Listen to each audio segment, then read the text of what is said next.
Greetings and welcome to A Sip of Inspiration. Every moment in your life is filled with all the opportunities that life has to offer. My name is Stephanie Wilson-Coleman. You see, life is a canvas, and you decide to color. What colors will you choose for your life today? Listen to the words of the song. Everything. Greetings and welcome to A Sip of Inspiration. I'm Stephanie Wilson-Coleman, the Empowerment Doctor. I want to thank you all for joining me for tonight's segment. We're going to do something a little bit different. We're going to talk about job preparedness. Now, before we get started, I want you all to get pencil and paper in hand. You know, as always, when you watch me on this show, there's always a lot of information. There's always a lot to learn. There's always a lot of questions, and we try to provide you questions. So, to get started, our topic tonight is job preparedness. And I have met at least 20 people this week alone who've had the very same question. What do I need to do to find a job? It's difficult in the job market today. Or, you know what? This economy is keeping me from finding a job. I have decided, and I believe, that it's not the economy that's keeping you from finding a job. Sometimes we are just not prepared for the all-encompassing job hunt. So I went online and did a little bit of research, and I have in me my handy folder with a lot of tips. And this is what your job research should look like. So you don't just go in a place, fill out an application, have an interview, and then expect to be hired on the spot. There are actually processes behind each one. We're going to start from the very beginning. We're going to start with the job application itself. Now, a lot of people will look online, a lot of people will look in the newspaper, you'll look on bulletin boards, you'll check your placement center if you're in college, you ask friends and you ask family members, where is a job? You ask, who's hiring? He says, I'm looking for work. Do you know anybody? You check with all of the people you know, and then you get some leads. And then you get yourself up and you go and you fill out that dreaded application. I pulled down today a couple of samples of applications, and I wanted to discuss the information that each application that you will fill out has in common. Of course, there is your name. I want you to go through the applications when you first get to an potential employer. Read through the entire application first before you fill in one block. You do this so you can familiarize yourself with the format of the application. I know that all applications ask the same information, but what I've discovered just in my preliminary search is that they ask it in different manners. For instance, some will ask you for your first name first, and then your middle name and your last name. Some will ask you for your last name first, and then your first name and your middle name. So all too often we do things just automatically. We're used to putting our last name first, then our first name and our middle name, and we often make a mistake and put our last name in a column that actually asks for our first name. That's a signal to the employer that you are not paying attention. So first, pay very close attention to the information. Read it twice. The next thing is come prepared to list the names of your high school, of your college, and even your junior high in some cases. List their names, list the addresses. Have with you the city, the state, the zip code, and the phone number. So this is all work that you need to have prepared for you prior to going into the place to fill out the application. Also, if they ask for references, I want you to have complete information for 2 to 3 people who you will use as references. Now, you just don't put anybody's name on the application as a reference. I want you to contact the people in advance and let them know that I'm going to be filling out some job applications in the near future, and may I have your permission to list you as a reference on the application. If they know in advance, they won't be taken by surprise when the people call. Not only will they not be taken by surprise, they will be ready to defend you or to let people know all of the great things about you. When you contact these potential references, I want you to also ask them You know, when they call you, what kinds of things will you be sharing about me? Because you need to know what they're going to be sharing about you. If you're especially applying for a job, say, with the city, the state, or even the federal government, they're going to do background checks, and it's kind of nice to know what people would maybe say in advance. Also, they ask for salary. Don't fall in the salary trap so early in the game. Always put negotiable, unless, of course, you know exactly what the job pays. It also will ask you for previous employment. You list the last job first, the job before that one second, and the job before that one third. You may want to practice this at home on a piece of paper, because if you get the dates incorrect, an employer is there going to conclude that you're not paying attention and that you don't pay attention to details. And every job that you apply for generally requires that you pay attention to details. List the company's name, the complete name. You list their address, your job title, the responsibilities, and that's just a couple of words or a couple of sentences. You list your beginning salary or your ending salary. If you don't remember what your beginning salary is, just put unknown or don't remember. And then your ending salary, it doesn't have to be exact, but get as close to it as you can.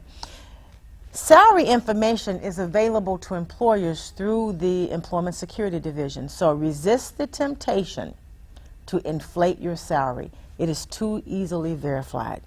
When it says reasons for leaving, I want you to not talk about things like an argument with an employee or a disagreement with your supervisor. Say things like you wanted to pursue different interests, or you wanted to learn something new. Say those kinds of things. I want you to resist the temptation to try to get somebody back, because this application is not about getting anybody back. This application is the actual first shot that you have of presenting yourself to the employer. And this application goes in without you. So the employer doesn't get to see you, doesn't get to talk to you. You have to sum up the best of who you are right here in this application. Oftentimes there will be a blank spot at the bottom of the application that will say, tell us of any additional qualifications that you may have for the position. I want you to have something prepared to write in that block. In that block, I want you to talk about the skills that you have. I want you to have something prepared to talk about what you learned, or even some of the successes that you've had in previous employment. I want you to use that block also to talk about some of the leadership types of positions you've had. And leadership can be found in Girl Scouts, if you remember the Girl Scouts, Boy Scouts, if you had a position in the student council at school, if you have a position at church, if you have a position in your neighborhood watch. All those kinds of things go in that block. So that's a lot of work for you to do prior to even stepping foot into the job site to fill out an application. It will ask you if they can contact your current employer.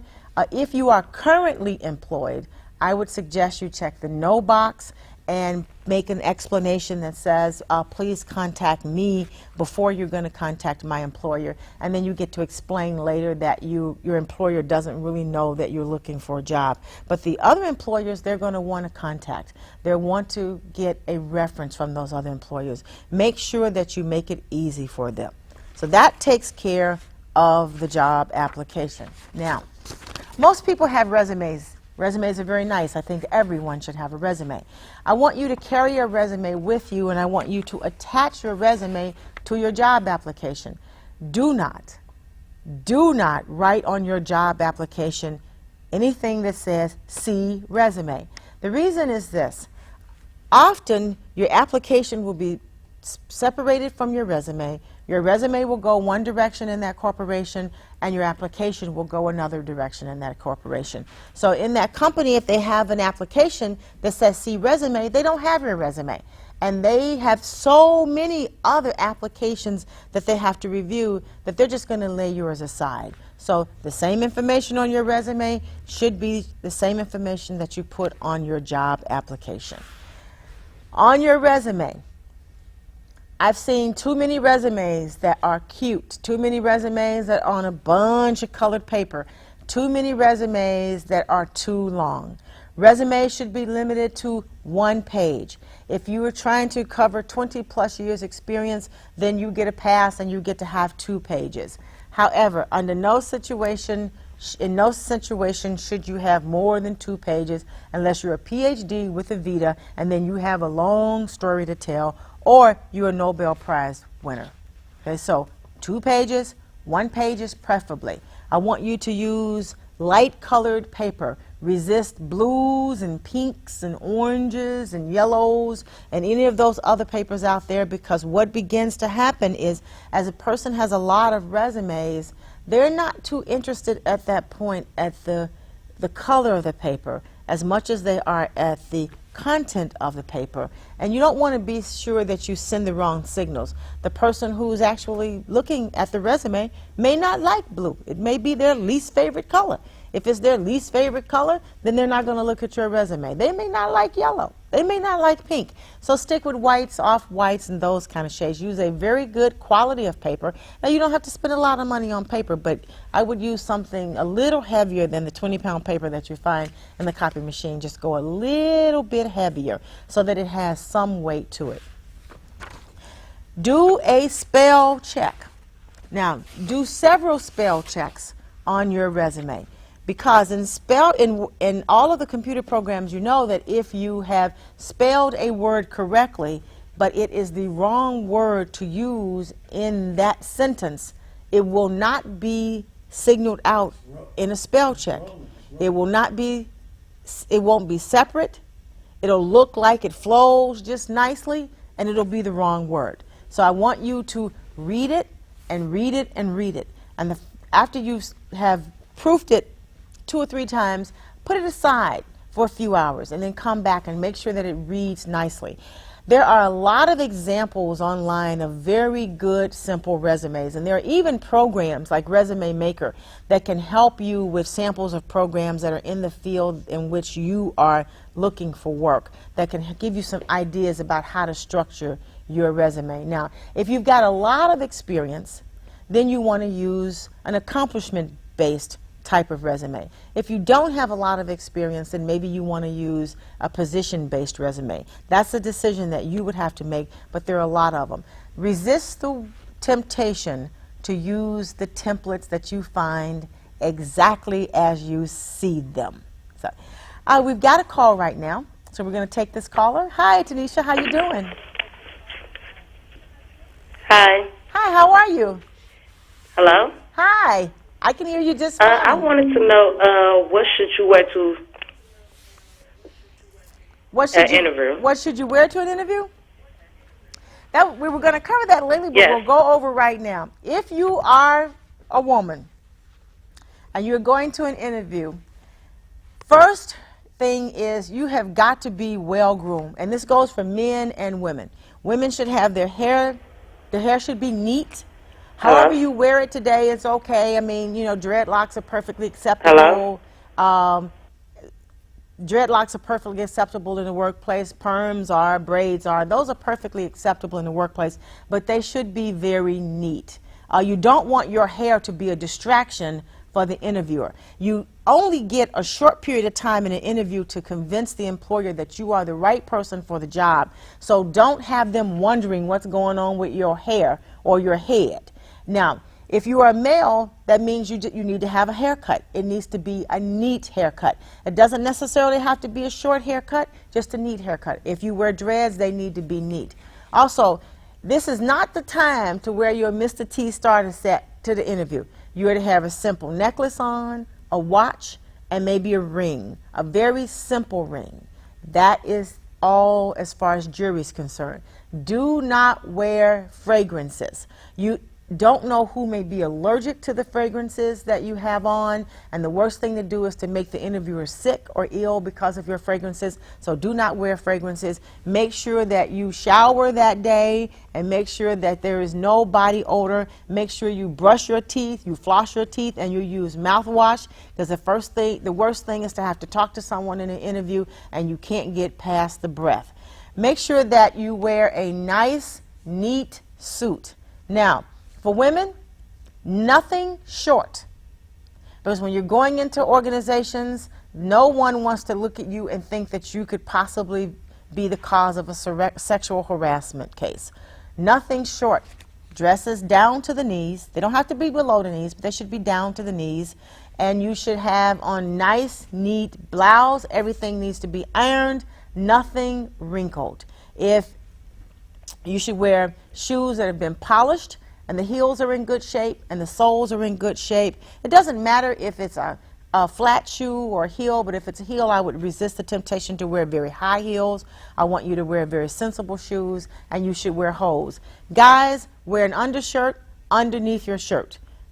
Nobody wants to see your chest hairs. So an undershirt underneath your shirt should be ironed, your shirt should be tucked into your pants. As guys call it, your gait line should be straight, which means that your shirt should be buttoned and down to the pants, all one straight line, because you don't want your clothing to be a distraction. Your clothes, too, need to be clean, they need to be ironed, and they need to be understated. Suits should be black, gray, or navy, and nothing really, really loud. We're going to take a break right now. I want you all to stay tuned. To hope that answered your question, Tanisha. We'll be right back. There was a message in his melody, sweetest lyrics that I ever heard. There's a message in the songs of birds. He said, tomorrow is another day. Living is the only way. Tomorrow's gonna ever come. Listen to the words. Bet the mail's here. I got it last time. I'm busy. Busy.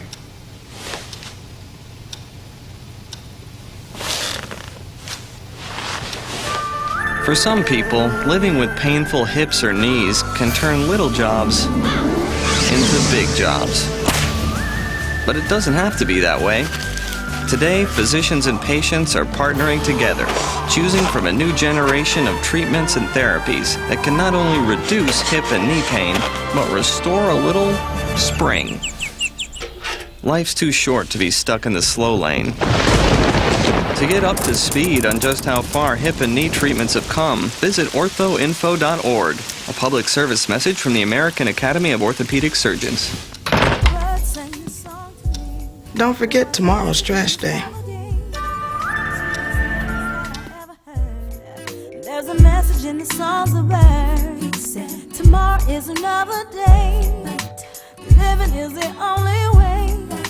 Tomorrow's gonna happen. Welcome back to A Sip of Inspiration. I'm Stephanie Wilson-Coleman, the Empowerment Doctor, and tonight we're talking about job preparedness. Before we took the break, we were talking about what one should wear to an interview. Now, and we're going to continue that. We talked about the outer dress. I want to stress nails. Ladies, nail polish should be simple, not loud. Don't wear 30 colors on your nails. That is giving the wrong signal to the interviewer. You don't want to do anything that is going to draw the interviewer's attention away from you and what you are saying. It's not the time to wear fancy earrings. Wear simple earrings. Guys, I would say no earring at all. If you have a tendency to wear a lot of necklaces, do not. Ladies should wear one simple necklace or strand of pearls. Men should wear a tie. You wear the clothes to the interview based upon the kind of position. However, don't wear flip-flops. Don't wear dresses that you can see through. People that you're going to be talking to are generally people who are higher up in the company. And the key that I always like to teach is that you need to dress for the job that you eventually want to have, not for necessarily for the job that you are interviewing for. Now, once you get the job and get in the inside, you can see what the dress code is like and sort of look at what people are wearing and what's acceptable, and then you can deviate from the traditional interview type clothes. But you've got to remember that now you're competing for a position like you've never competed before. I understand that there's a lot of press that says, oh, there are no jobs, but I can remember all my life I've heard that. And you don't need a lot of jobs, you just need one job. Another thing in the interview is I want you, and this is just as important as what you wear, I want you to have a firm handshake. So you need to practice shaking people's hands. Nobody wants that little fishy handshake where you just act like you're going to touch the fingers. That makes people sick at the stomach. Not only that, it has something to say about the kind of person you are, the kind of commitment that you will give to something. So practice shaking your friends' hands. There's a proper way to shake a hand, and there are lots of improper ways to shake a hand. Also, I want you to practice greeting people. When you walk into the room, the first thing they see is you, and you do not get a second chance to make a first impression. So when they see you, you're going to greet them, you're going to introduce yourself, and you're going to wait for them to introduce themselves, and you're going to remember their names. There's nothing wrong with that. After they have asked you to be seated, you be seated. There's nothing wrong to going around the room and asking them to repeat their names, or even if they have business cards. Often they will offer you the business cards. Take the business cards if they offer them to you, because at the end of the interview you'll need to send them a thank you message, and that will be the information on how to get in touch with them.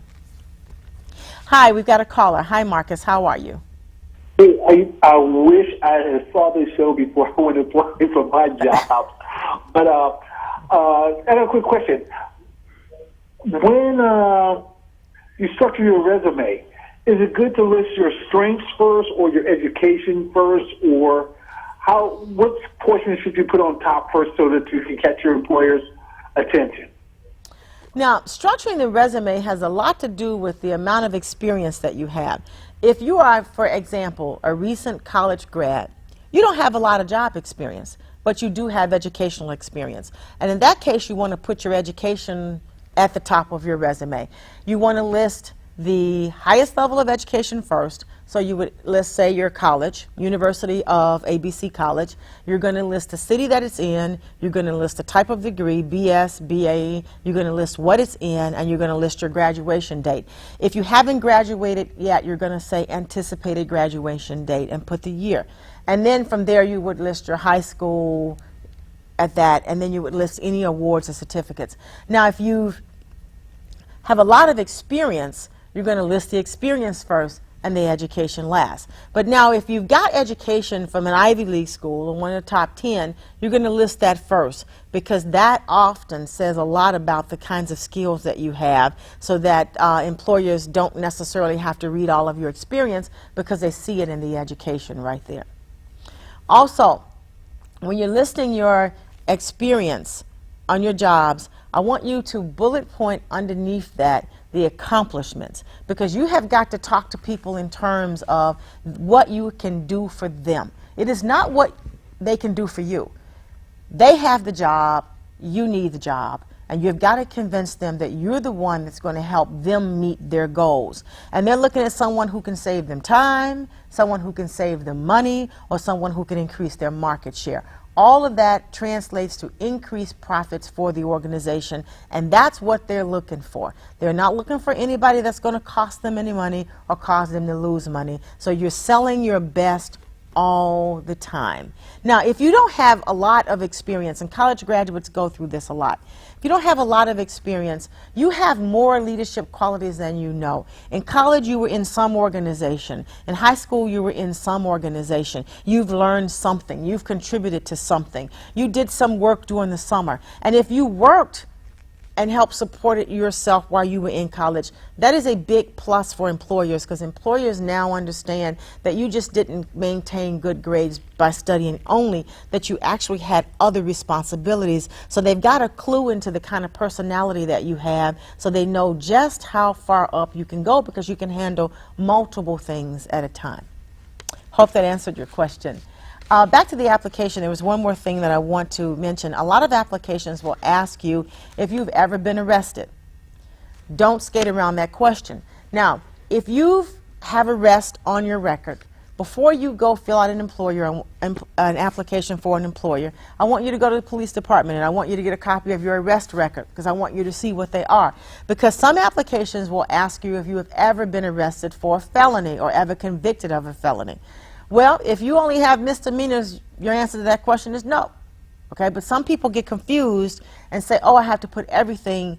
Only answer what the question asks. A lot of, like I said, so if it says if you've been convicted of a felony, you answered appropriate. If it says, have you ever been convicted of anything, then that would be misdemeanors as well. And then some ask if you've ever been arrested for anything other than a minor traffic violation. So you will have the right answer to put in there, because sometimes these things happen so long ago that we have forgotten about it. You know, there are people walking around, things happened 10, 15 years ago, they've forgotten about it. But if you say no because you've forgotten about it, and they do a check and they find out that something that you actually were and the answer should have been yes, they actually can terminate you for lying on your application. And they can terminate you regardless of the good job that you have been doing. Now, so these are sample applications. We can put those away. I think we've covered just about all of that on the application. If you have an opportunity when you're filling out an application, if you can take it with you, take it with you, and take a couple with you, and then that way you take it home and you can sit down and really look over it and make sure that you fill it out completely. Never leave anything on the application blank. If it's not applicable to you, put NA. If you don't know, put unknown, but never leave anything blank. We've got another caller. Hi, David. How are you? Hey, how you doing? I heard you earlier was talking about the way you dress when you go to your interviews. Mm-hmm. For a guy, is wearing brown shoes inappropriate, or should your shoes always be black? No, if you've got a brown suit on, the shoes could be brown. The rules for men still apply. Belts match shoes generally in the men's world. But I want you to be neat. I want your shoes to be shined and polished and shine. I want your socks to be neat, no holes in your socks, and they should match accordingly. And your pants and your jacket should be neat also. Everything should complement you. Nothing should be overshadowing. So this is not the place to put, this is not the place or the time to wear that tie that's got like laughing Santas in it or Tabasco bottles, and those ties are pretty cool. I even like them myself, but this is not the time for that. This is not the time to wear your what would Jesus do ties. This isn't the time, because in today's workplace, you don't know who you're interviewing. You're going to meet all races, all religions, all creeds, all sexes, and you don't want to offend anybody. So keep it simple, keep it neat, and keep it clean. And for men, I know that those commercials say that you want to wear all that flavored stuff and stuff to smell good. Is it the one commercial says, put this on and you get all the women in the world? A job interview is not the place to go catch a woman, okay? So just take a shower and just make sure you put some lotion on. That'd be a good time for men to wear lotion on your hands, on your face. You want to look healthy. You want to have a glow. You want to look happy. You want to look interesting. And not only do you want to be interested in what they have to say, but you want them to be interested in you. So you've got to look crisp and sharp. Now, let's say they looked at your application, they looked at your resume, and they want to call you in. And you're in now. And you've followed all the rules about dressing. And if you're unsure, if you want to do more research, you can go online and just search out how to dress for an interview. You can go to the library, get books. You can go to any of the booksellers. They have books. You can even read the books in a lot of the bookseller stores. But I want you to do that. Now you've got to know about techniques. Now, there are some mistakes that I have found that are all over the internet of things not to do. One thing is not being prepared. When you get a call for an interview, there's several things that you're going to have to do. Well, you got a call because your phone number was correct on your application and your resume, and your email address was good. Now, those email addresses can get pretty wild sometimes. If you have to, since you have to give an email address these days, if you have to open up a new email account with something that's just kind of nice and subtle, please do that, okay? Because we've seen some wild email addresses, and you don't want things like your email address to be too telling or even to offend your interviewer. So we've got you there. You need to know about the company. So whatever company is, if it's ABC, Enterprises. Go and find out things about ABC Enterprises. You can search their name on the internet. You can go to the library. You can find out information about them. Find out when they were founded. Find out how old they are, how many employees they have. Find out what products and services they produce. What do they do? How do they make their money?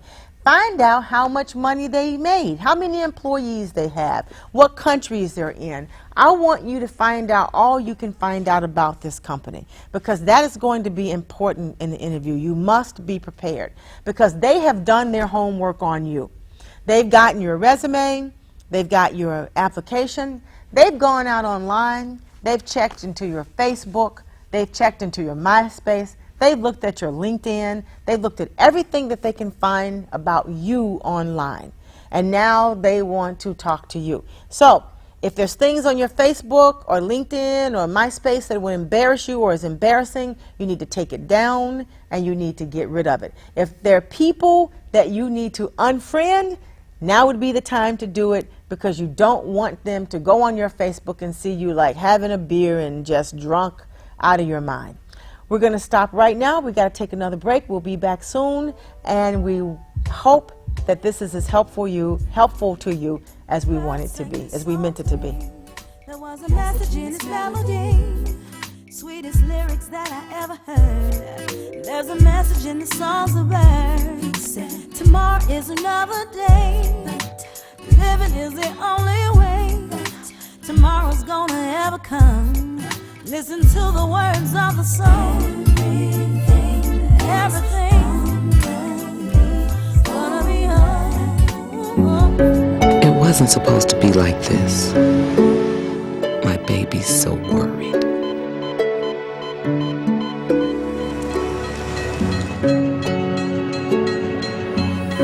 My grandbaby's so tiny.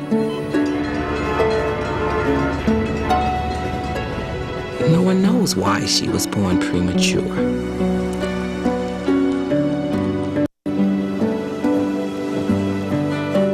Or if she'll be okay.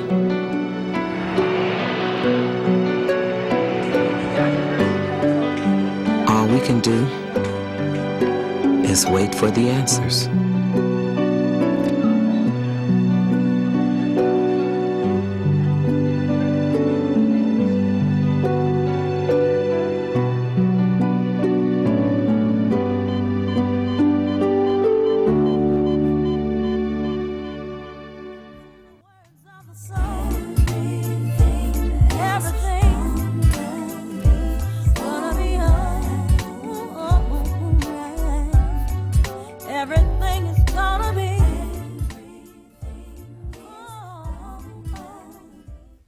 Welcome back to A Sip of Inspiration. I'm Stephanie Wilson-Coleman, the Empowerment Doctor, and tonight we are talking about job preparedness. So far we've talked about the application and how to complete it and how to make sure it's accurate, and we've talked about the resume. We have even covered how to dress for the interview. Now we're talking about the interview itself. And I was going over some of the common mistakes. Before we get started, we've got a caller. Hi, Anthony. How are you doing? How you doing, Ms. Coleman? I'm doing fine, thank you. Real quick, I know you may have talked about this and I may have missed it, but I have some bad things that happened to me in my past, and I wanted to get a job. I was incarcerated, so do I put that? If they don't ask, do I bring that paperwork with me to the interview, or do I bring that up, or do I wait for them to bring it up, or when should I talk about that with them? Okay, the incarceration actually should be listed on the application that you completed for them. If it's on your arrest record, and if it's a matter of public record, you don't want to conceal it. So you want to fill out the application and as many details as they require on the application. Now, as an aside, though, depending upon how long ago your incarceration was and what your crime is, you know that you may be eligible for expungement. So you probably should start to look into that now, because if you can get it expunged, then you answer that question differently. But so you should look into that. But you're going to put it on your resume. You're going to be straightforward about that. Now, on your application, not your resume, In that application, though, they have that little box that often says, is there any additional information that we need to know about you? This would be a good time for you to start your sales pitch, your why I'm so wonderful. And in that box, I would put something like, I was incarcerated for X number of years. However, since returning to society, I've made great changes and I've accomplished the following and I've had the following successes. That's where you want to remind them that you are separate from your past and that you have actually learned and grown from that experience. And these are the things that you have learned. And I would make that a part of that document also. You'll be surprised how when they begin to read that, how they will begin to soften up and actually visualize your accomplishments. So don't wait to the interview to do that part. That should be in there. Now, during the interview, I would go with the interview. I wouldn't bring it up again. It's already on the application. If they're interested, they will ask you about it. So I would just start with the interview questions that they're going to have you. When they ask you about who you are, I would talk about my accomplishments and not my incarceration at that point. We've got another caller on the line. Hi, how are you? Dorothy? Hi, how are you? Fine. Can you hear me? Yes, I can. Okay. The question to you is, I wear my hair in a natural, and I'm a little intimidated about, should I maybe put on a wig because I don't want to intimidate the person that's interviewing me, but I do wear my hair natural, and, in the past I've gotten people that weren't so comfortable with that. I kind of am stuck in the middle because I enjoy my hair the natural way, but I also want a new job. People are comfortable with hairstyles in almost any style that they have now. Natural hair, straight hair, or permed hair, curly hair, or even dreads. The hairstyle isn't the issue. It's whether or not it's neat. Because people have got to look at you across the interview table and decide if you are the person that they want out there selling their company. Because even if you're interviewing for an entry-level position, a lot of companies will promote from within. They're already trying to peer into you to see if you can help them with their needs 5 years down the road, 10 years down the road. So just make sure that the hair is neat. You want it out of your face if possible so that people can get a good picture of all of your beauty, and make sure that it's clean, make sure that it's shiny, make sure it's healthy. So the hair itself is not the problem. Just make sure that the hair has a good appearance. Now, in the interview, and I've researched all questions, look at this, there's just so many questions. There are actually places that have 100 interview questions where you can go and look at the questions and look at the answers. We're going to talk about a few of them, but now we're going to take Keith's question. Hi, Keith, how are you? Hi, good evening. Hi. Hello? Hi, how are you? Hello? Hi, I hear you. I'm good. My question is, I've watched you over the years. You're such a beautiful lady. But my question to you is that can you talk about the inspiration, the motivation that we need for going out there finding employment? So, in this economy, there's like 100 applicants for one job. How do we know that we are the one person for that one job? And if we're not the person for that job, how do we stay motivated? How do we stay encouraged in order to keep looking? Because, it gets so hard that you just want to give up and fall back into the cracks. Can you address that, and can you give us some points on how to motivate ourselves each and every day to go out there and continue looking? Now, one of the things that in the entire interview process, the job hunt, you have to remember two people are in the job hunt. The employer is in a hunt, as you could say, for a new employee, but the applicant is in a hunt for a job. So you have two people hunting, and two people need to meet. So the employer has to be happy, but guess what? So does the applicant. The applicant has to be happy. I would suggest that you take an inventory of yourself. You have to know who you are. And one of our biggest problems is we cannot articulate our strengths, our weaknesses, our accomplishments, or our failures. And because we cannot articulate those, we don't know who we are. So what I would first say is figure out what it is you like to do. Figure out what it is you're good at doing. Figure it out what it is you would like to do or be doing in 5 years or 10 years. Now, those are questions that nobody can answer but you, okay? You know what you want to be, you know where you want to go, but those are critical to the job employment process. Now, after you figure that out, then you decide who needs you. What companies would benefit from what you have to offer? Okay, are you good with numbers? Do you like numbers? What can you do with numbers? Have you taken classes with numbers? Do you want to be an accountant? Do you want to be a payroll clerk? Do you want to work in a bank? Those are the kinds of things we're talking about. So if you like numbers, then don't look for a job as a sales rep. Look for a job that deals with numbers, because it's where you are happiest that is going to actually benefit the employer. That's the first thing. The next thing is I targeted people that I wanted to work for. I targeted 5 companies that I wanted to work for. And I found out every single thing I could find out about those companies, and I found out who their human resources department manager was.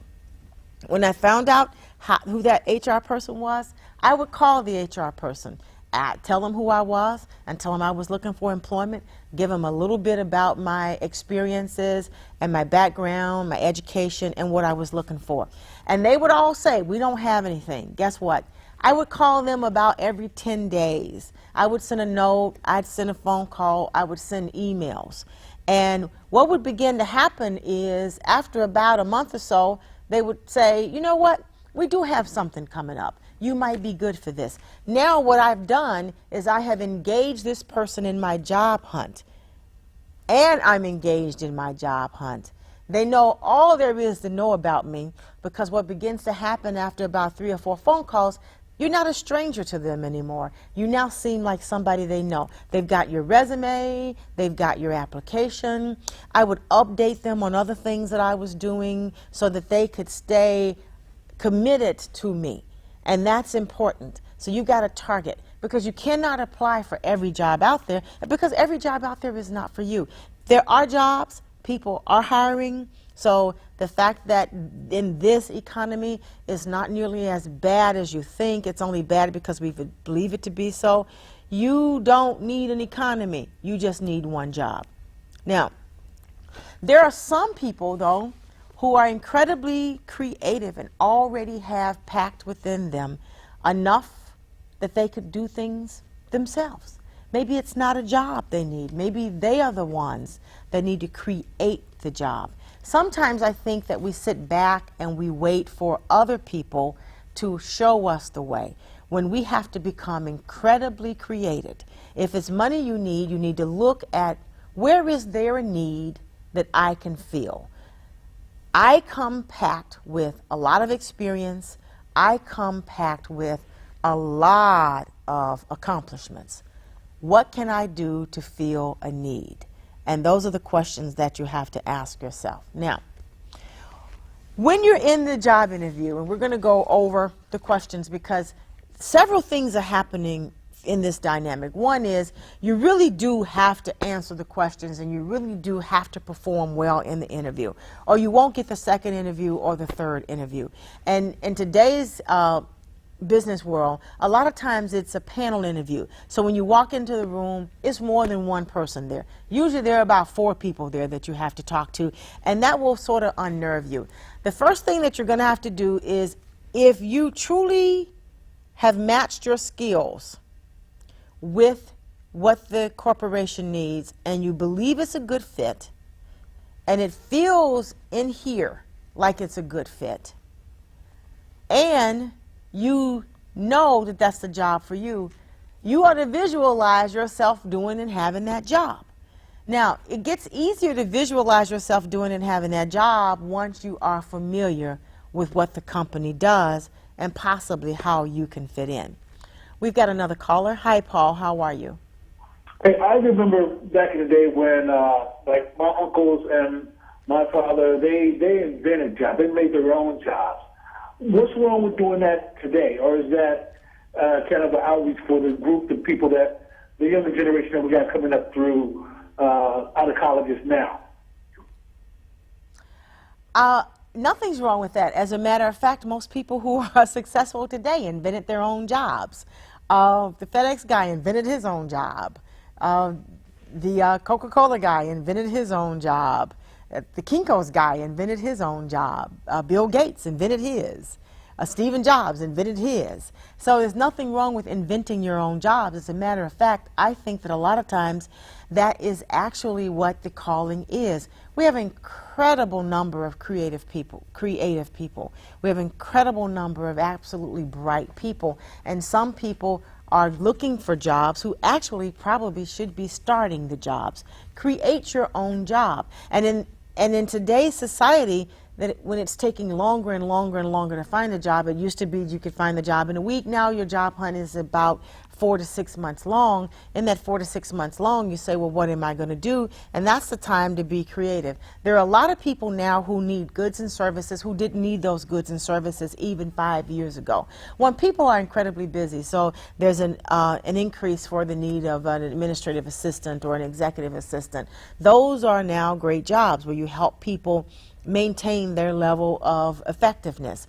You've got a lot of elderly people now who need help around the house, who need help making phone calls, making appointments, and those are things that you could do also. Also, one of my favorites, and one that's always helped me, is to volunteer for a nonprofit doing something where you can use your skills.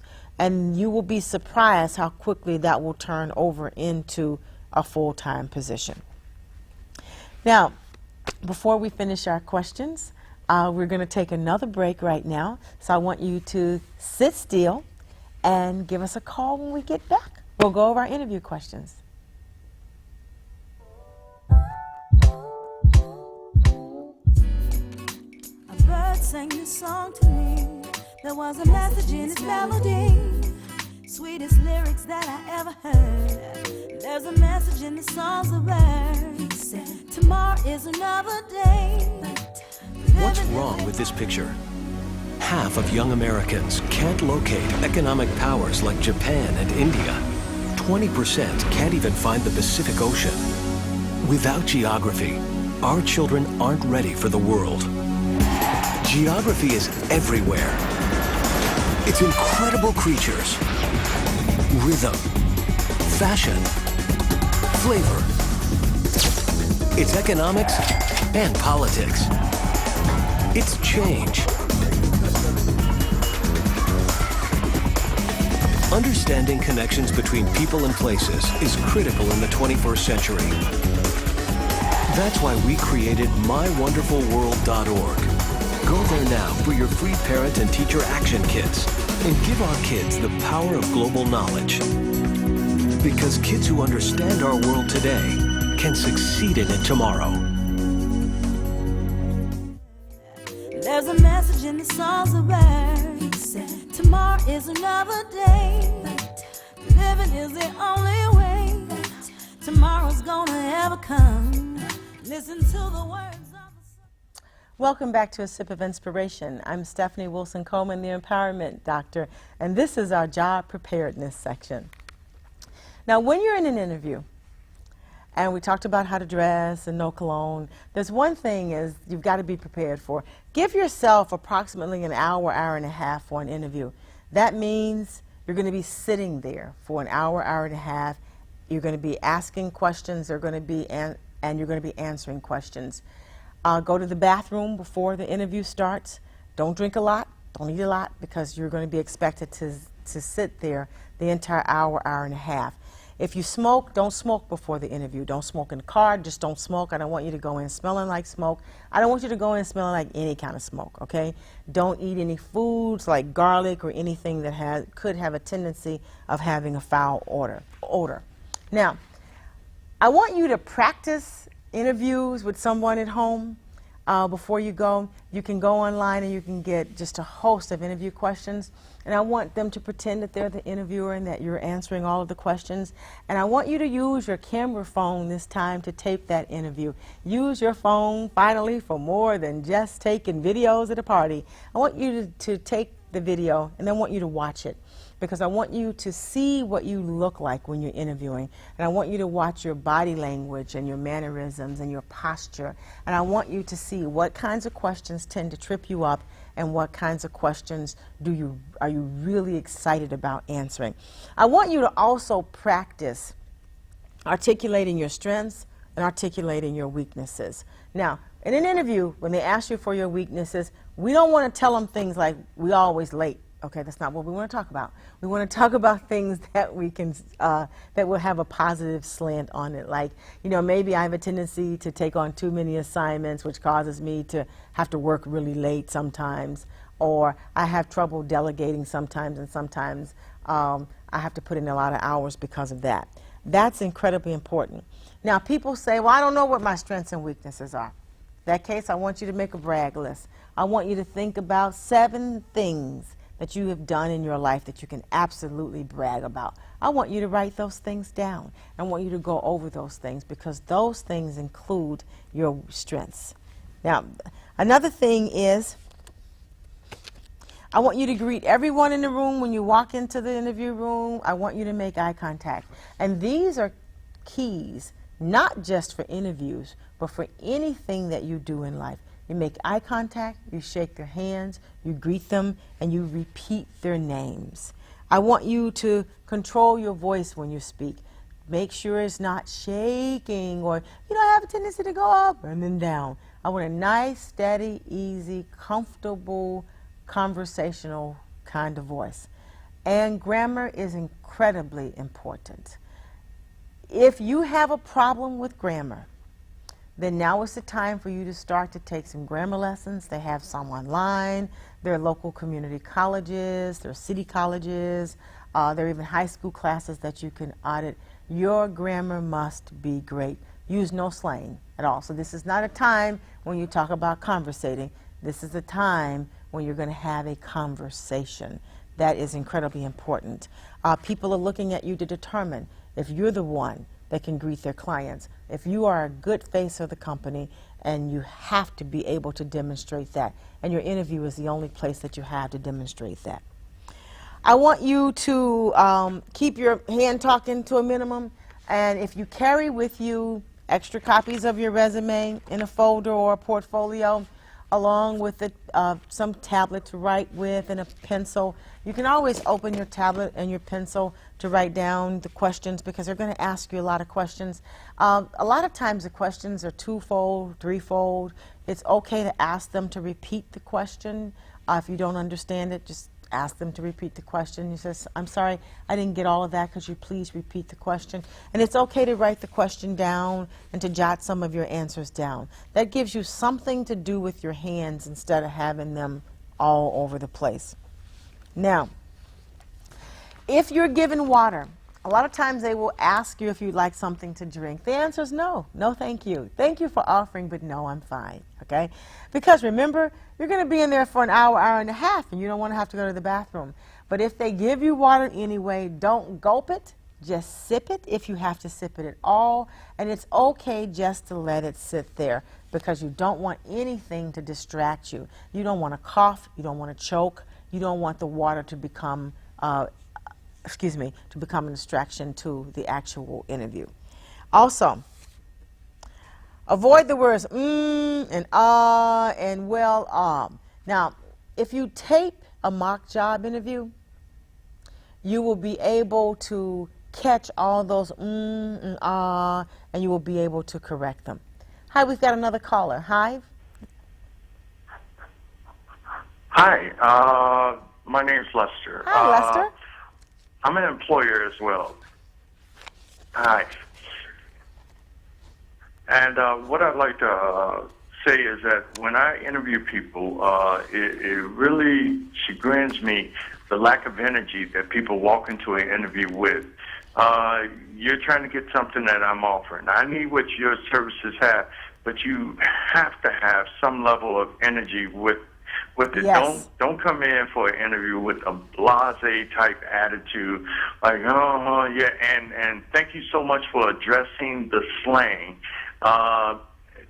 The King's English is essential for you to be able to use, because if you're going to interact with my clients, then I want my clients to be able to understand you, not with the yay or the the no. You know, the answer is yes, the answer is no.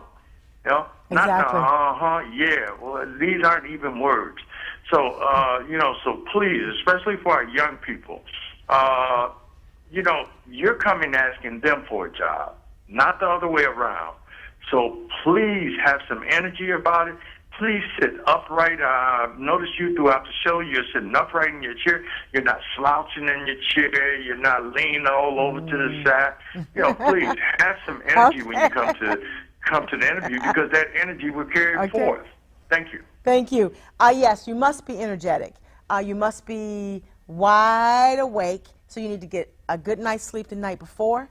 You need to be sure you have a sensible breakfast the morning of, because you have to be full of energy. You have got to be exciting, okay? You have got to make that person want you. Yes, you do. Hi, Lisa, how are you? Wonderful. I am wonderful. How are you? I'm fine, thank you. I can't hear you. I can't hear anyone. Fine, Hello? thank you. Hello? Hi, we're here. Technical difficulties. Sitting up in the chair, you'll be given a chair. Don't sit back. If you sit down and you just sit a little bit on the edge, you'll notice it forces you to sit up. Ladies, tuck your legs under so no one can see underneath your dress. And guys, feet flat on the floor. Do not put your feet on someone's table. Don't put it on the chair, and don't lean on the arms. Those are no-nos. Hi, Lisa. We're going to see if we can try this again. How are you doing? Okay, can you hear me? Yes. Okay, I'm getting feedback, but my television is turned down. I just want to thank you for having this topic on your show. It's such a rarity, and you're such a beautiful spirit. And to have this information being given to us through you as the vessel, I just really hope it reaches the right ears and who God intends it to reach. But I thank you. I truly do thank you. God bless you. Thank you very much, and God bless you, too. Well, this is actually the end of this particular segment. We didn't get through all of our interview questions, but maybe perhaps next time.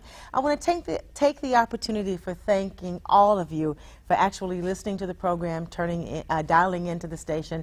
I want to thank you all for coming out, and I want to thank all of you who came out up to the North Chicago Public Library to see me last weekend. I want to thank you guys who visited the website, and thanks to you all who bought my recent book. I'd like to take this opportunity to thank my sponsors. I seem to never thank my sponsors: Brown Sugar Bakery and Coleman Development Corporation and ACJ Enterprises. As usual, it has been a blast. I sure hope you learned something. Our website and phone numbers have been scrolling across all night, so if you have more questions about this topic, please send me an email. I am now connected electronically. We'll get back to you as soon as possible with any questions you may have. But go online. Remember, you are responsible for your successes. This has been Stephanie Wilson-Coleman, Sip of Inspiration. I am the Empowerment Doctor.